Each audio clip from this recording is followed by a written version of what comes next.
Check nyo po itong hawak ko ngayon. Hindi po yan duyan ha. Ito po ay water repellent motorcycle cover. Para matest na natin kung water repellent ba siya, inilagay ko na siya sa aking Aerox version 2. Tsaka binuhusan ko ng tubig. Tsaka ayan ang... Tsaka ito pa. Tingnan nyo. Hindi siya talaga kumakapit yung tubig sa mismong cover ng motor. Kasi nga water repellent siya. Para siyang dahon ng gabi. Ayan. Tsaka sure po ako nito na kahit malakas yung ulan ay hindi talaga mababasa yung mga motor natin. Tingnan nyo to yung closer look. Ayan, binuhusan ko ng tubig.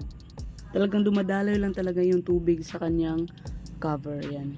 Para siya talagang dahon ng gabi. Nung binuhusan ko yun ng tubig hindi talaga siya kumakapit. Tsaka good news po dahil meron pong available nito sa kahit anong klaseng motor. Kahit ano pang brand yan, meron po dyan sa ating yellow basket. Tingnan nyo lang po, pagka to cart nyo dyan, pumili lang kayo kung anong motorcycle nyo. Tapos meron ding pagpipilian kung meron kayong top box, may available din sila. Tsaka kung walang top box, meron din po sila. Check nyo lang po sa ating yellow basket. Tingnan nyo yan.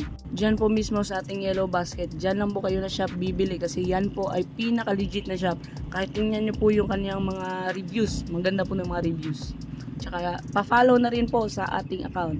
Thank you so much and ride safe.